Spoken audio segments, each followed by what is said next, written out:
La parole. Monsieur le Président, Monsieur le Premier ministre, Mesdames, Messieurs les ministres, mes chers collègues, ma question s'adresse à Monsieur le ministre de l'Intérieur. Le Président de la République a annoncé récemment qu'il comptait reprendre le dossier de l'organisation de l'islam en France.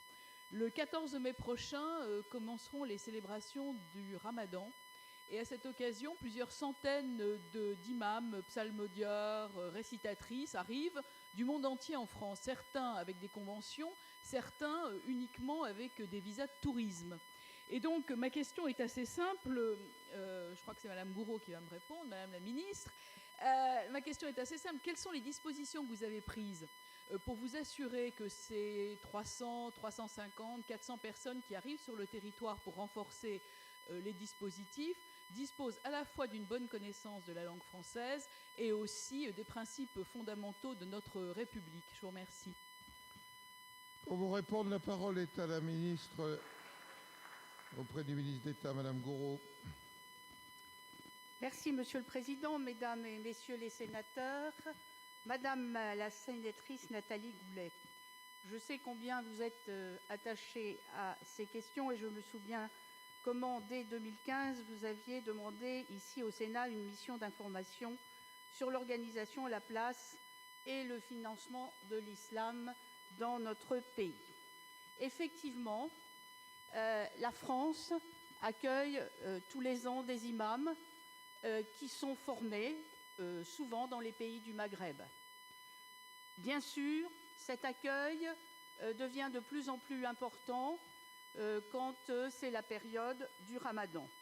Je puis vous assurer, bien sûr, que le ministère de l'Intérieur est très attentif à cette arrivée, que des listes sont fournies au ministère de l'Intérieur, soit de gens qui sont annoncés comme imams, soit par des visas touristiques.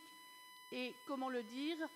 Aussi simplement qu'il y a un criblage par nos services de police au niveau national. C'est un dispositif qui permet de s'assurer que les imams ont un niveau de formation et qu'ils parlent français. Ceci dit, comme vous l'avez dit tout à l'heure, le président de la République a lancé un chantier sur l'islam de France, dont nous aurons dans quelques semaines, quelques mois, le bilan de la réflexion auprès d'intellectuels, de religieux, etc., qui permettra, et c'est le but aussi, de former les imams en France. D'ailleurs, un certain nombre de gens y réfléchissent aussi au niveau universitaire.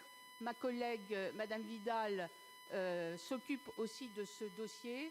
Je crois que pour consolider la religion musulmane dans notre pays, dans un esprit, comme cela a été posé par la première question cet après-midi, de laïcité et d'islam de France dans la République, il faut effectivement s'impliquer davantage encore dans la formation des imams. Merci. Madame Goulet. Oui, Madame la Ministre, d'abord, tous les spécialistes savent que la radicalisation se fait dans les mosquées.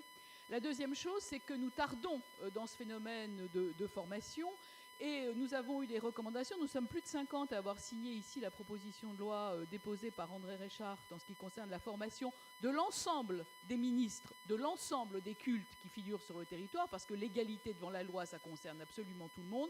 Nous n'avons absolument pas avancé sur ces sujets, mais alors pas du tout depuis Bernard Cazeneuve et l'instance de dialogue. Et je crois qu'il faut vraiment travailler sur ces questions pour le respect et la sécurité de tout le monde, et notamment de nos concitoyens de confession musulmane, de façon à ce qu'ils puissent exercer leur culte dans les meilleures conditions. Il faut également pouvoir croiser les informations que vous avez avec les services de sécurité de nos alliés des pays voisins, également avec les pays européens. Nous ne pouvons pas travailler seuls sans croiser les données en ce qui concerne ces questions. Donc je pense que tout le monde est concerné. Je vous remercie de votre réponse et j'espère que nous pourrons avancer sur ces points qui sont absolument fondamentaux. Madame Goulet. Oui, Madame la Ministre, d'abord, tous les spécialistes savent que la radicalisation se fait dans les mosquées. La deuxième chose, c'est que nous tardons dans ce phénomène de formation Et nous avons eu des recommandations. Nous sommes plus de 50 à avoir signé ici la proposition de loi déposée par André Reichardt en ce qui concerne la formation de l'ensemble des ministres, de l'ensemble des cultes qui figurent sur le territoire, parce que l'égalité devant la loi, ça concerne absolument tout le monde. Nous n'avons absolument pas avancé sur ces sujets, mais alors pas du tout depuis Bernard Cazeneuve et l'instance de dialogue. Et je crois qu'il faut vraiment travailler sur ces questions pour le respect et la sécurité de tout le monde, et notamment de nos concitoyens de confession musulmane, de façon à ce qu'ils puissent exercer leur culte dans les meilleures conditions. Il faut également pouvoir croiser les informations que vous avez avec les services de sécurité de nos alliés et des pays voisins, également avec les pays européens. Nous ne pouvons pas travailler seuls sans croiser les données en ce qui concerne ces questions. Donc je pense que tout le monde est concerné. Je vous remercie de votre réponse et j'espère que nous pourrons avancer sur ces points qui sont absolument fondamentaux.